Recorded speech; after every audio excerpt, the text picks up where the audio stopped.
وہ اپنی صداقت بیان کرتے رہیں گے کہ یہ چل رہا ہے، یہ نظام سارے کا سارا، قبر ہے، میدان محشر ہے، آخرت ہے، جنت ہے، جہنم ہے، کامیابی ہے، ناکامی ہے، یہ سارے کے سارے موضوعات اس میں شامل ہیں۔ صحیح۔ پھر قرآن کو اگر آپ،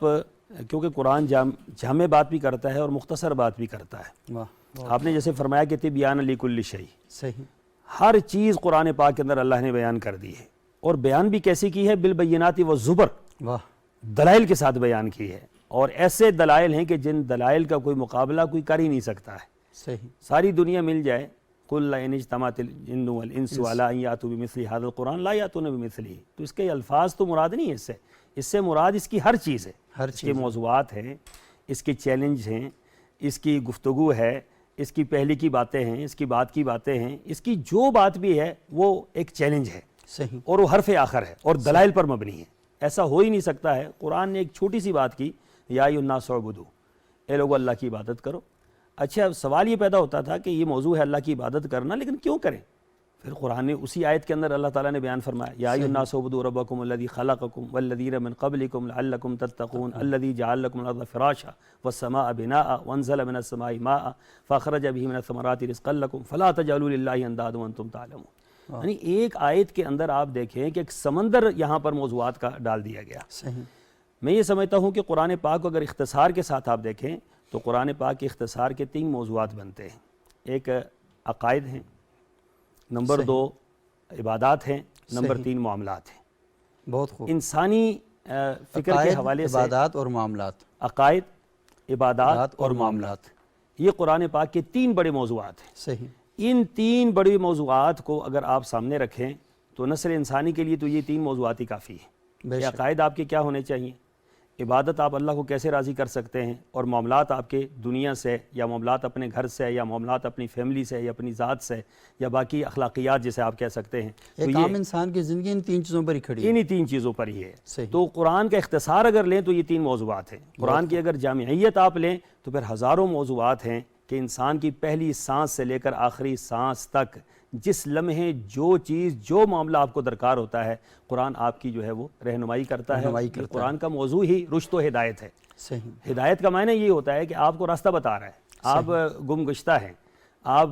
گمراہ ہیں، آپ بھولے ہوئے ہیں، آپ بھٹکے ہوئے ہیں، آپ کو اس نے سیدھے راہ پہ لگانا ہے۔ اس کا اصل میں جو منہج ہے وہ تو سیدھے راہ پہ لگانا ہے، صحیح، کہ دنیا ساری کو ایک راستہ بتا دیا، اہدنا الصراط المستقیم صراط الذین انعمت علیہم، یعنی کہ یہ راستہ بتلا دیا۔ ٹھیک ہے، مطلب وہ راستہ بتانا ہے قرآن کا مطلوب، کہ جس راستے پر چلنے سے اللہ تعالیٰ اپنے انعام نازل کرتا ہے، بے شک، اور جنت ملتی ہے، اور جنت ملتی اور ہے، جنت ملتی ہے۔ اور انسان کا جو مقصد ہے وہ یہی ہے کہ وہ دنیا کی زندگی اس طرح گزارے جس طرح دنیا کے اندر ہم زندگی گزارتے ہیں، اور ہم یہ چاہتے ہیں کہ ہم دنیا کے اندر کامیاب ہوں۔ تو اس کے لیے پھر ہمارے بڑوں نے کچھ طریقہ کار وضع کیے ہوئے ہیں کہ آپ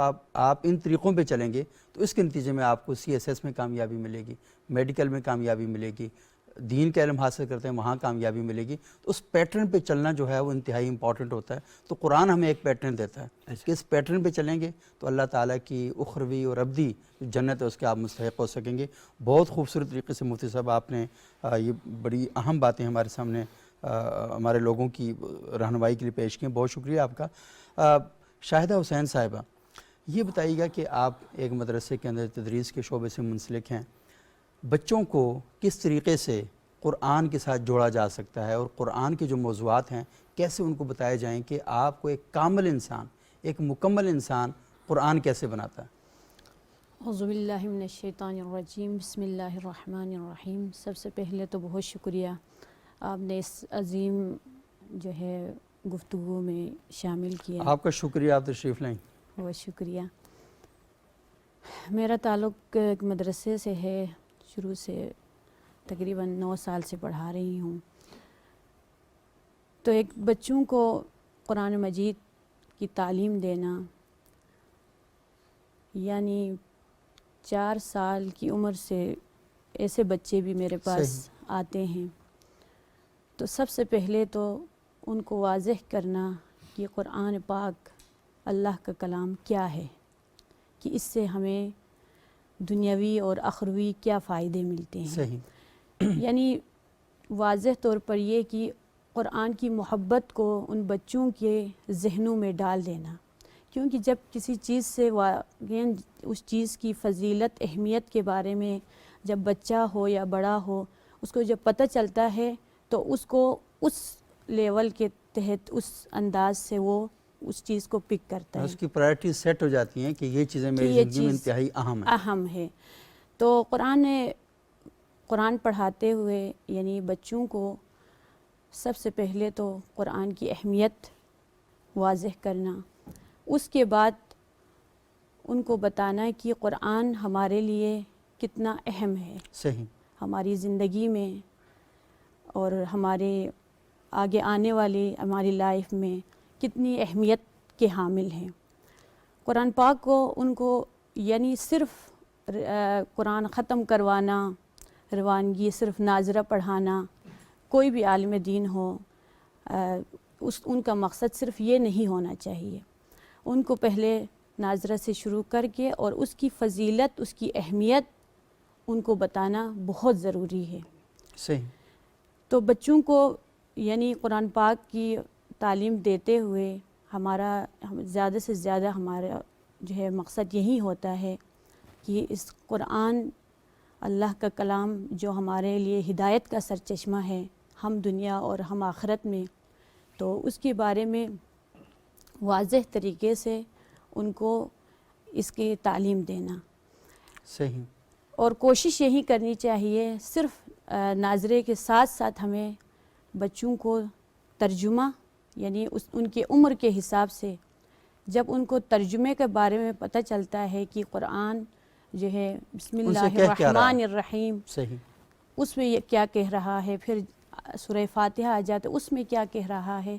تو اس سے بچوں کو یہ پتہ چل جاتا ہے کہ قرآن اللہ کا جو کلام ہے،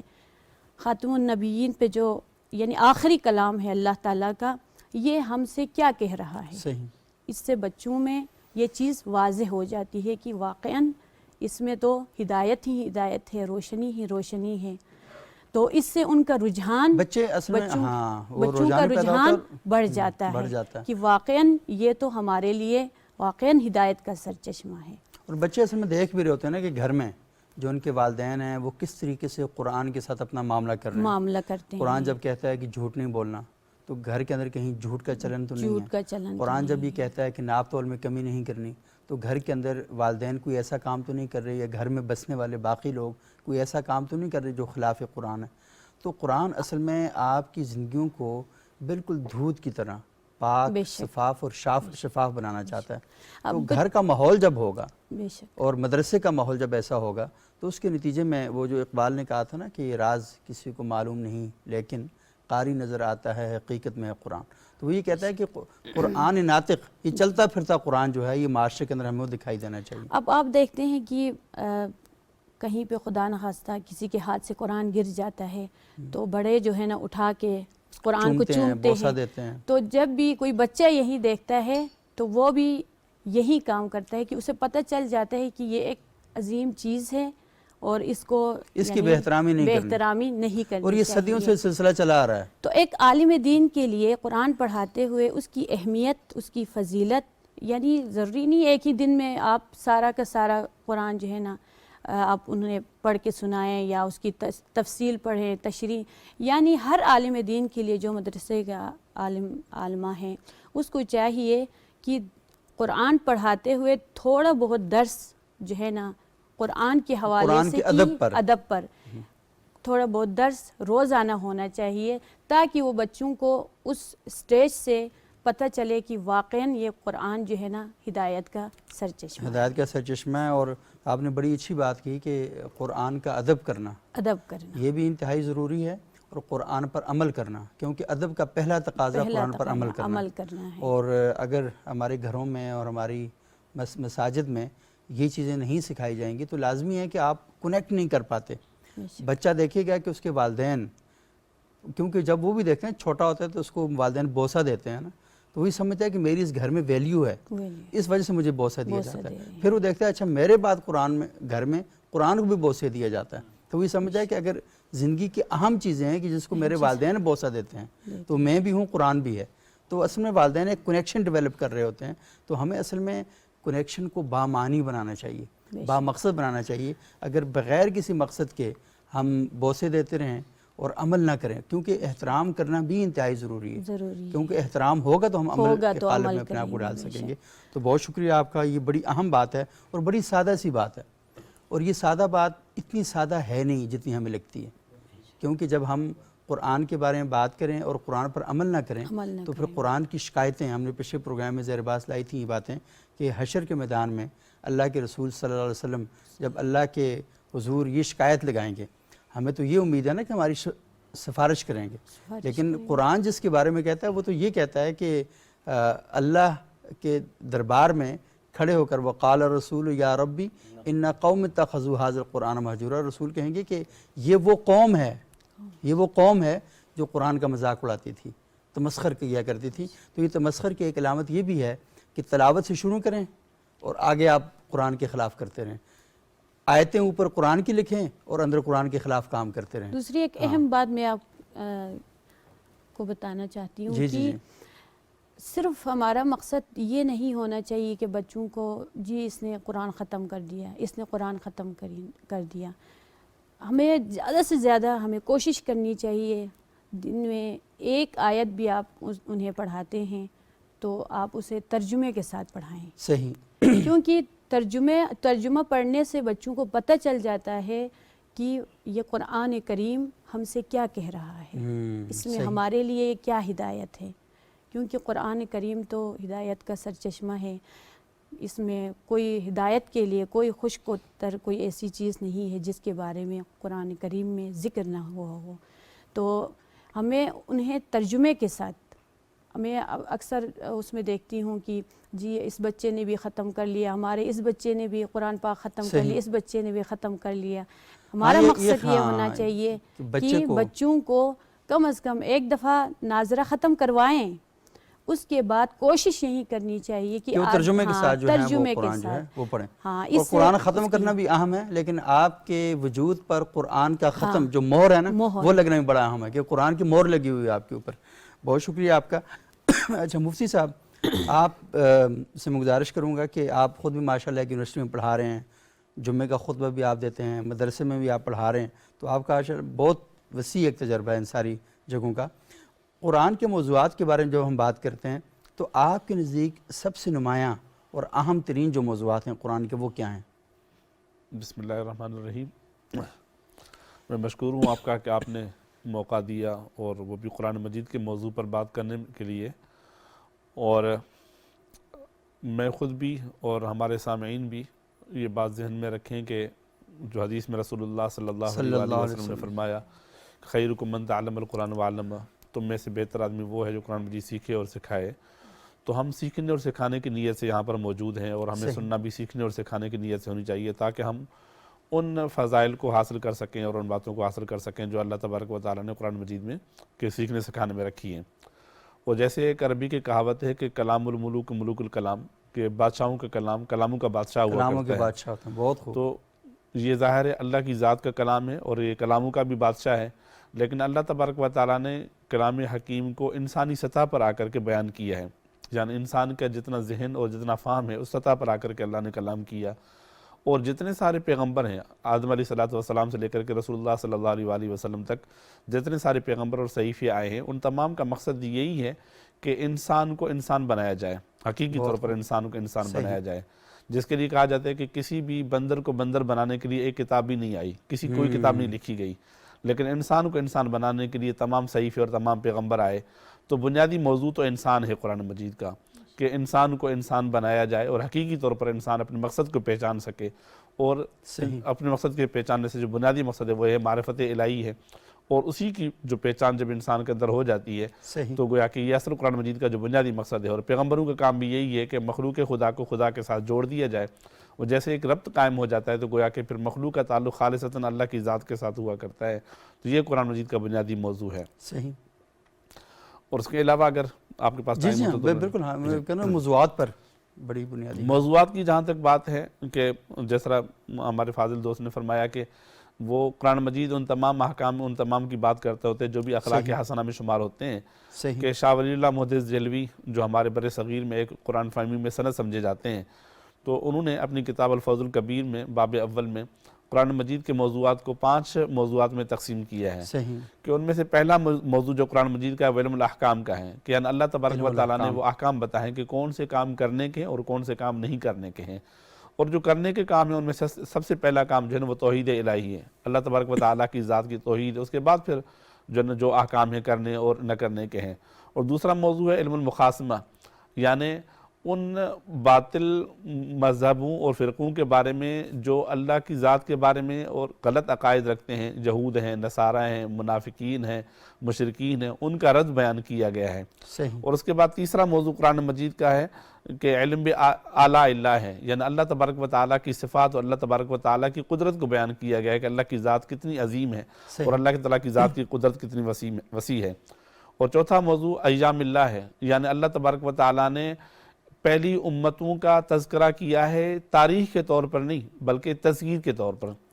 کہ صرف بیان نہیں کرنا کہ جس طرح قصے بیان کیے جاتے ہیں وہ نہیں، بلکہ تذکیر کے طور پر بیان کیا ہے کہ ان قوموں نے جب اللہ تبارک و تعالیٰ کی کتابوں کو ترک کیا تو اللہ تبارک و تعالیٰ نے دنیا اور آخرت میں کس طرح ان کو رسوا کیا، اور اس سے سبق حاصل کیا جائے کہ یعنی قرآن مجید کے مقاصد کیا ہیں اور ان سے سبق حاصل کیا جائے۔ اور پانچواں موضوع یعنی تذکیر بالموت و ما بعد الموت کا ذکر ہے، کہ یعنی یہ قرآن مجید جو ہے ہمارے لیے ہدایت صرف اس دنیا میں نہیں ہے بلکہ اس دنیا کے بعد کی جو زندگی ہے اس کے بارے میں بھی تفصیل کے ساتھ ذکر کرتے ہیں، کہ ان کے بارے میں بھی اللہ تبارک و تعالیٰ قرآن مجید کے احکام بیان کرتے ہوتے ہیں۔ لیکن قرآن مجید چونکہ نہ قصوں کی کتاب ہے نہ واقعات بیان کرنے کی کتاب ہے، اصل تو قرآن مجید ایک فکر ہے اور وہ فکر سمجھانے کی کتاب ہے۔ ایک مرتبہ کسی جگہ پر بیٹھے ہوئے ایک انگریز سے بات ہو رہی تھی تو میرے بارے میں کسی نے ان کو بتایا کہ یہ حافظ قرآن ہے،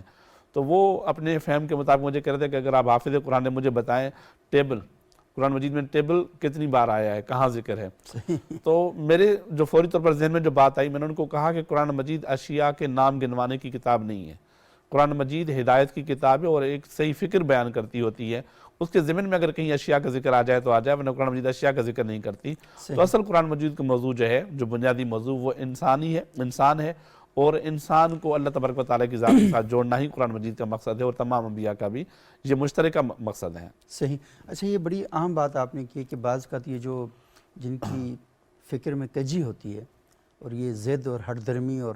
انا کے بت بنے کھڑے ہوتے ہیں، تو اکثر قرآن میں یہ کہاں پر ہے، قرآن میں 5 نمازوں کا ذکر کہاں پر ہے، قرآن میں یہ کس جگہ پر ہے، یعنی ایسے سوال،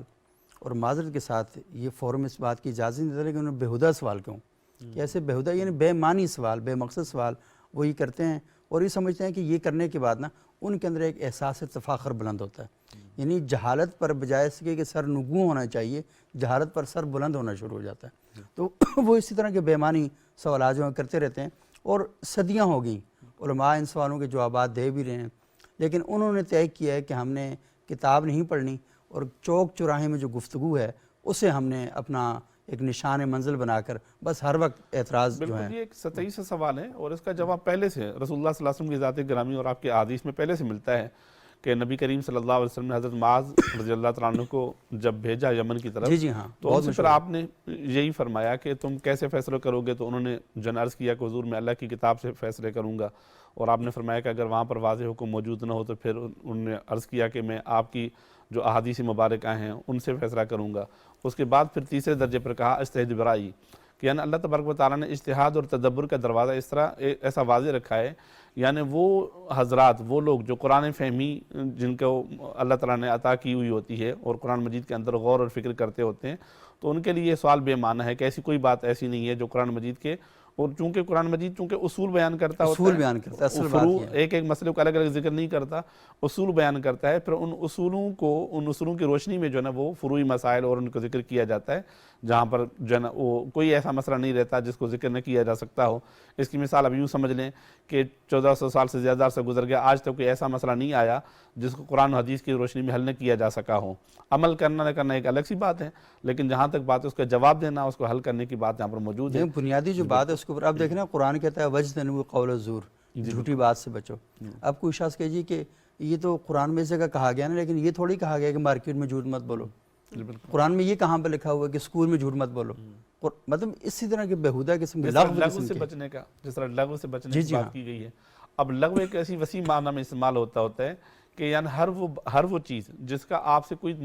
تعلق نہ ہو، آپ سے غیر متعلقہ چیزوں سے بچو، اب اسے تمام چیزیں آ جاتی ہیں۔ تو اسی طرح قرآن مجید اصولوں پر بات کرتا ہوتا ہے اور جزیات پر بات نہیں کرتا۔ تو ایک آدمی یہ کہے کہ ہر جزی مجھے وہیں سے مل جائے، تو پھر وہ یہ کہ چونکہ وہ عمل نہیں کرنا چاہتا، اس وجہ سے اس طرح کے ہیلے بہانے کرتے ہوتے ہیں۔ رہتا ہے۔ اچھا شاہ صاحب، یہ بڑی اہم موضوع جو ہے یہ، کیونکہ ہم قرآن کے دروازے پر دستک دینے سے پہلے ان سارے موضوعات پر جو کچھ باتیں بھی ہو رہی ہیں ان پر بھی ہم ڈسکس کرنا چاہ رہے ہیں۔ ہم بعض موضوعات پر نا جیسے کہتے ہیں نا امہات الکتب ہیں، یہ وہ کتابیں جن کی وجہ سے کتابیں لکھی گئی ہیں، تو قرآن بھی ام الکتاب ہے، وہ سورہ فاتحہ کے بارے میں کہا جاتا ہے ویسے ام الکتاب ہے۔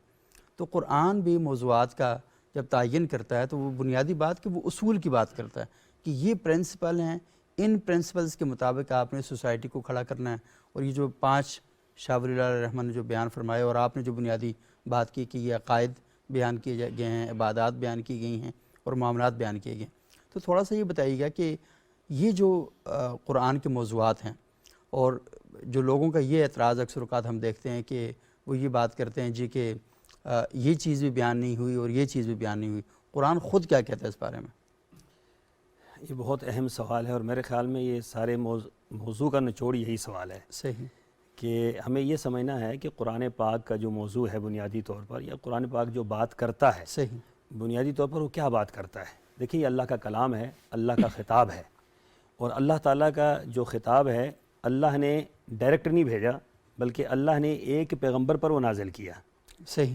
اور پیغمبر کو بھیجا کہ آپ نے آگے اس کو بتلانا ہے کہ کس طریقے سے اس پر عمل کیسے کرنا ہے۔ صحیح، یعنی پیغمبر نے اپنی ذات کو پیش کیا کہ یہ میری ذات ہے، حضرت عائشہ صدیقہ رضی اللہ تعالیٰ عنہ، ان سے یہ سوال کیا گیا کہ رسول اللہ صلی اللہ علیہ وسلم کا اخلاق کیا ہے۔ صحیح، بے شک۔ تو حضرت ام المومنین فرماتی ہیں کہ رسول اللہ صلی اللہ علیہ وسلم کا اخلاق جو ہے وہ قرآن ہے۔ قرآن کان خلقہ القرآن، آپ علیہ الصلوۃ والسلام کا جو اخلاق ہے وہ قرآن ہے۔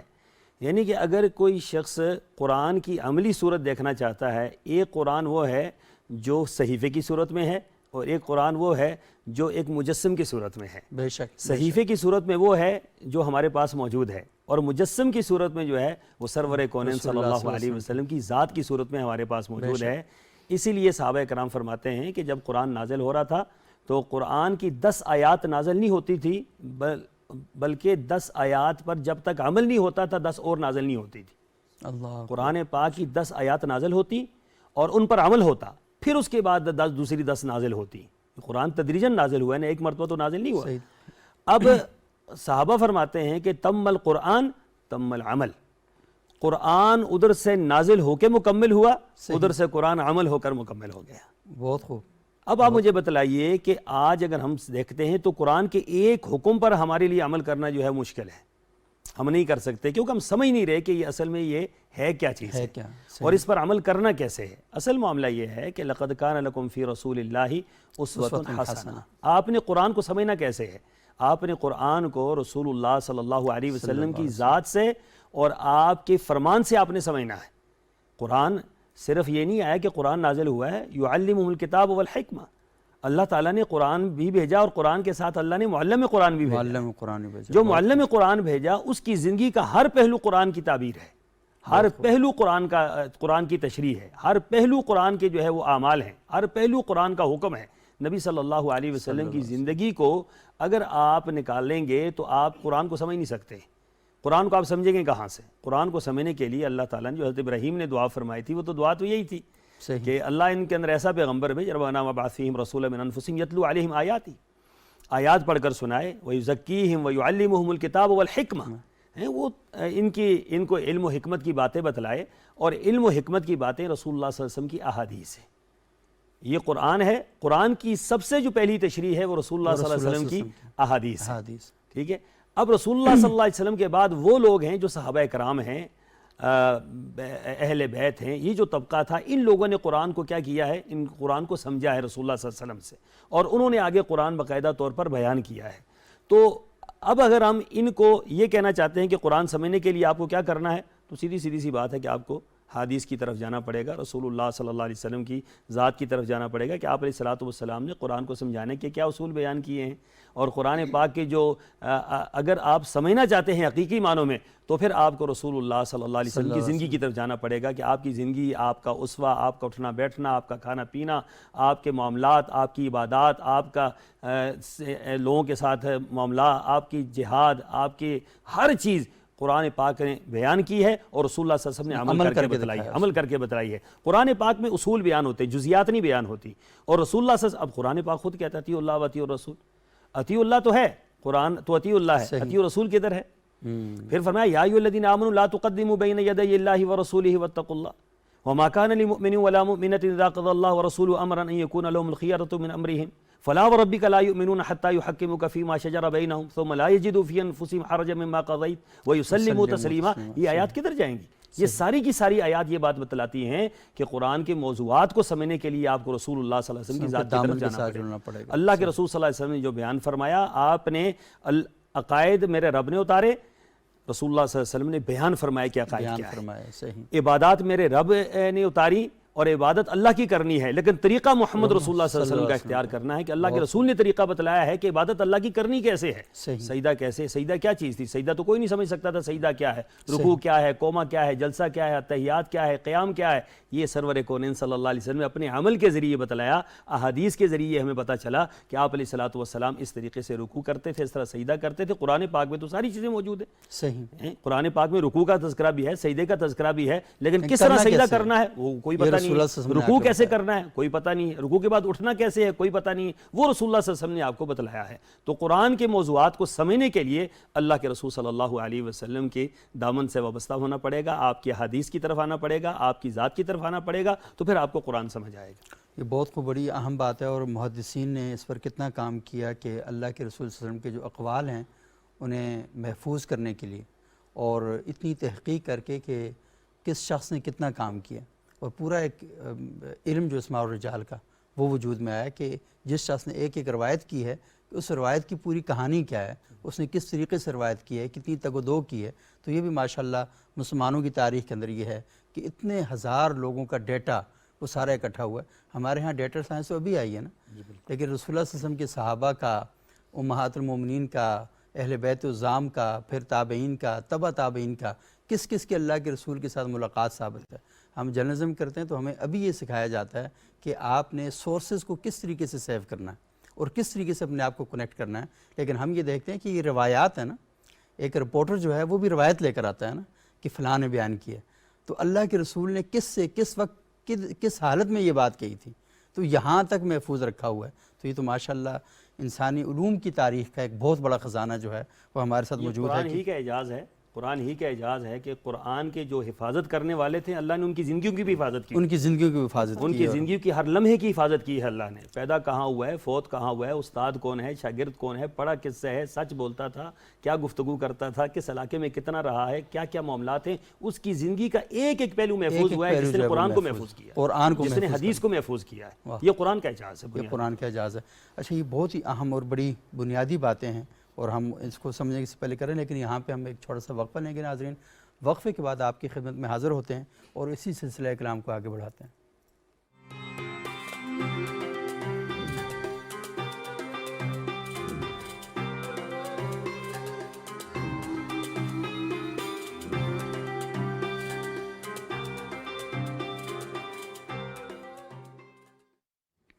ناظرین، وقفے کے بعد ایک بار پھر پروگرام میں خوش آمدید۔ آج ہم گفتگو کر رہے ہیں کہ قرآن کے موضوعات کیا ہیں اور قرآن ہم سے جب خطاب کرتا ہے تو بنیادی طور پر ہم سے کہنا کیا چاہتا ہے۔ مفتی سید عتیق الرحمن شاہ صاحب نے کہا کہ قرآن اللہ کی آخری کتاب ہے۔ آسمان آخری بار زمین والوں سے جب ہم کلام ہوا تو یہ قرآن کی صورت میں ہوا، اور قرآن ہماری زندگیوں کو اس طریقے سے بنانا چاہتا ہے کہ شاعر مشرق حضرت علامہ اقبال نے فرمایا کہ وہ زمانے میں معزز سے مسلمان ہو کر تم خار ہوئے تارک قرآن ہو کر۔ قرآن کے ساتھ جڑیں گے تو آپ معاشرے کے اندر، دنیا کے اندر معزز ہوں گے، اور قرآن کا راستہ آپ کاٹیں گے قرآن کے راستے سے ہٹ جائیں گے تو نتیجہ پھر ایک ہی نکلے گا کہ آپ خوار ہو جائیں گے، آپ برباد ہو جائیں گے، اور دنیا میں آپ کا نام لینے والا کوئی نہیں ہوگا. اور اگر آپ کا نام بھی لیا جائے گا تو اس طریقے سے لیا جائے گا کہ پست قومیں کون سی ہوتی ہیں ان میں آپ کا نام لیا جائے گا. تو اگر آپ اپنی رفعت چاہتے ہیں، اپنی بلندی چاہتے ہیں، اپنا کھویا ہوا مقام حاصل کرنا چاہتے ہیں تو اپنے گھروں کے اندر سے قرآن پر عمل کا آغاز کیجئے. اپنی عدالتوں میں، اپنی پارلیمنٹ میں، اور اپنے جتنی بھی جگہیں ہیں آپ کی ان سب میں آپ قرآن کا نفاذ کریں. آپ یقین مانیے، آپ دیکھیے کہ اللہ تعالیٰ آپ کو تنہا کبھی نہیں چھوڑے گا، اور اللہ تعالیٰ آپ کی ہمیشہ مدد کریں گے. آپ کی سپورٹ اس میں ہوگی. اپنا نظام تعلیم، اپنا نصاب تعلیم، اپنی زندگی جو اپنی عمل ہے اس کو آپ قرآن کے سانچے میں ڈھال لیں گے، اور قرآن کے سائے میں جب آپ سفر کریں گے تو آپ کو پتہ چلے گا کہ زندگی کی ایک ایک چیز آپ کو ڈپریشن یا تنگی کی طرف نہیں لے کر جائے گی، آپ کو بہت زیادہ سپورٹ کرے گی. اچھا شاہدہ حسین صاحبہ، آپ سے میں نے پہلے پروگرام کے پہلے ہاف میں بات کی تھی کہ آپ ایک مدرسے میں پڑھا رہی ہیں. بچوں کو قرآن کی عظمت، قرآن کی اہمیت سے کیسے روشناس کروایا جائے، آپ نے اس پر بڑی تفصیلی انداز میں گفتگو کی. یہ تھوڑا سا بتائیے گا کہ ہم نے کہا نا کہ بہت سے موضوعات ہیں قرآن کے، بچوں کا یہ کیسے سمجھایا؟ یہ بچوں کا قرآن بھی ہے نا، بڑوں کا تو ہے، بچوں کا قرآن بھی تو ہے نا، تو بچوں کو کیسے بتایا جائے کہ بچوں یہ تمہارا قرآن بھی ہے؟ بچوں کو اس طرح بتایا جائے کہ سب سے پہلے تو میں نے شروع میں بتایا ہے اس کی فضیلت، اس ہاں، کی فضیلت اور اہمیت ان کو بتائی جائے، اہمیت بالکل ان کو ہاں. بتایا جائے. اس کے بعد کہ ان کو یہی بتانا چاہیے کہ قرآن کریم آپ کو، آپ کی جو زندگی ابتدا سے آپ یعنی پروان چڑھ رہے ہیں تو یہ آپ کے آخری مراحل تک آپ کے ساتھ یہ رہے گا. صحیح. تو یہ اس کی اہمیت، فضیلت، یہ تمام چیزیں ان کو بتائیں گے تو ان کو پتہ چل جائے گا کہ یہ قرآن مجید جو ہے نا، یعنی جب ہم بچوں کے ہاتھ میں قاعدہ دے دیتے ہیں، یسرنا القرآن ان کے ہاتھ میں دے دیتے ہیں تو بڑی خوشی سے بچے جو ہے نا ان کو یعنی ان کو پڑھنا شروع کر دیتے ہیں. تو ان کو اس کی اہمیت بتا کے، صحیح، اہمیت بتا کے کہ ان کو یہ ہم واضح کر سکتے ہیں کہ ان کے دل میں قرآن پاک کی محبت ڈال کر ان کو یہ واضح کر سکتے ہیں کہ یہ بچوں کا بھی. وہ بچوں کا ایک بڑا انٹرسٹ ہوتا ہے سٹوری ٹیلنگ میں نا، کہ ان کو کہانیاں سنائی جائیں، ان کو قصے سنائے جائیں. اور اگر یہ قصے اور کہانیاں بچوں کو جو قرآن بیان کرتا ہے، انبیاء کے واقعات قرآن کے اندر موجود ہیں، سابقہ اقوام کے واقعات قرآن میں موجود ہیں، اس کے اگر ان لیے بچوں کو جب ہم ماشاءاللہ سے قرآن کی ابتدا جو ہے سورہ فاتحہ سے ہے، صحیح، جب ہم ان کو بسم اللہ الرحمن الرحیم الحمدللہ رب العالمین، یعنی ہم بچوں کو بتاتے ہیں کہ تمام تعریفیں اللہ رب العزت کے لیے ہیں. صحیح. تو ایک یعنی قصے کے طور پر، واقعات کے طور پر ہم ان کو یہ واضح کر دیتے ہیں کہ یہ بچوں کا بھی یعنی بچوں کی بھی کتاب ہے بول کے، صحیح، بتا کے. تو اس طرح اس کتاب قرآن مجید سے ان کی محبت، ان کا رجحان اس کی طرف بڑھ جاتا ہے. صحیح. اور یہ آپ نے جو بات کی، قرآن خود کہتا ہے نحن نقص علیک احسن القصص، یعنی قرآن کے جو قصے اور کہانیاں ہیں یہ بے ربط نہیں ہیں، یہ بے معنی نہیں ہیں، ان میں بڑا مقصد پایا جاتا ہے. اور بچے جب قرآن کی یہ قصے اور کہانیاں سنتے ہیں، آپ یہ دیکھیں نا، قصے کے اندر عقیدہ بیان ہو رہا ہے، قصے کے اندر معاملہ بیان ہو رہا ہے. جناب سیدنا ابراہیم علیہ السلام کا جو قصہ ہے،